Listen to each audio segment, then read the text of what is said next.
பாரதத்தின் மாபெரும் இதிகாசங்களில் ஒன்றான மகாபாரதம் கதையை கேட்டுக்கொண்டு வருகிறோம்.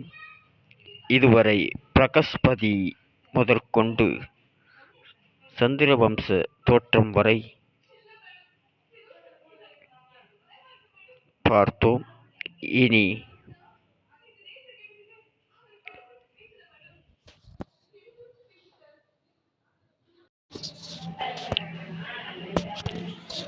பாண்டவர்கள் கௌரவர்களின் சந்திரவம்ச மூதாதையரான புரு மற்றும் யாதவ குல முன்னோரான யதுவின் கதை வரை நாம் அறிந்தோம். மன்னன் புருவின் ஒரு சில தலைமுறைக்கு பிறகு விஸ்வாமித்திரர் என்று அழைக்கப்படும் கௌசிகன் அரசனாகிறான். ரிஷிகளுக்கும் முனிவர்களுக்கும் இருக்கும் சக்தியை பார்த்து அவர்கள் முன் அரசனது பலம் ஒன்றுமில்லை என்பதை உணர்கிறான். அரசனாக பிறந்தாலும் தானும் முனிவனாக வேண்டும் என முடிவு செய்து காட்டுக்குள் சென்று தவம் செய்ய துவங்கினான்.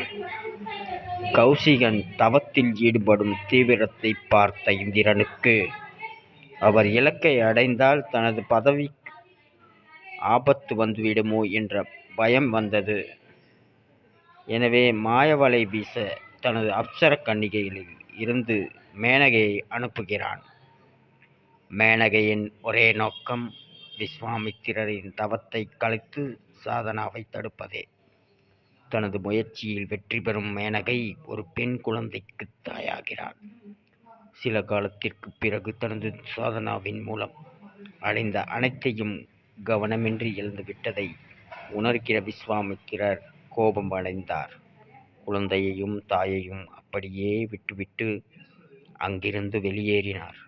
அப்சர கன்னிகையான மேனகை தான் பூமிக்கு வந்த நோக்கம் முடிவடைந்ததால் திரும்பிச் செல்ல முடிவு செய்கிறாள். குழந்தையை பார்த்து கொள்ள அதன் தந்தையும் விரும்பாததால் மாலினி நதிக்கரையில் குழந்தையை தனியே விட்டுவிட்டு கிளம்புகிறாள்.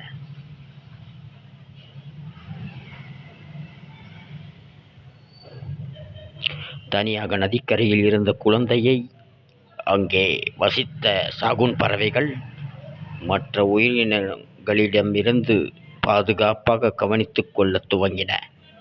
ஒரு நாள் அந்த வழியாக வந்த கண்வ முனிவர் ஒரு பச்சிலம் குழந்தையை சாகுன் பறவைகள் கவனித்துக் கொள்ளும் விசித்திரத்தை கண்டார். குழந்தையை எடுத்துக்கொண்டு தனது ஆசிரமத்தில் வைத்து வளர்க்க துவங்கினார். சாகுன் பறவைகள் குழந்தையை பாதுகாத்து வந்ததால் சகுந்தலை என்று பெயரிட்டார். காலம் உருண்டோட அந்த குழந்தை அழகான இளம்பெண்ணாக வளர்கிறாள். அவள் பெயர்தான் சகுந்தலை. ஒரு நாள் மன்னன் துஷ்யந்தன் போருக்கு கிளம்பினான்.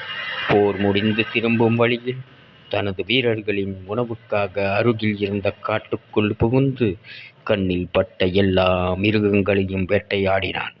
அப்போது ஒரு பெரிய ஆண்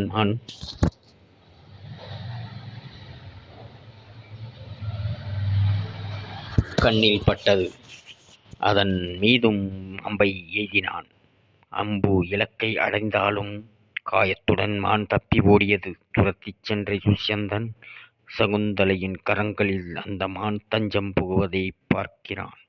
சகுந்தலை தனது வளர்ப்பு மானுக்கு ஏற்பட்ட காயத்தை பெருங்கருணையுடன் கவனித்து சிகிச்சை செய்கிறாள். இதை பார்க்கும் துஷ்யந்தன் சகுந்தலையின் மீது காதல் கொண்டு அங்கேயே சில காலம் தங்குகிறான். கண்வ முனிவரின் அனுமதியுடன் சகுந்தலையை திருமணமும் செய்து கொள்கிறான். காட்டின் எல்லையில் தங்கள் அரசனுக்காக படைவீரர்கள் காத்திருக்கிறார்கள். எனவே துஷ்யந்தன் விடைபெற வேண்டிய நிலை வருகிறது.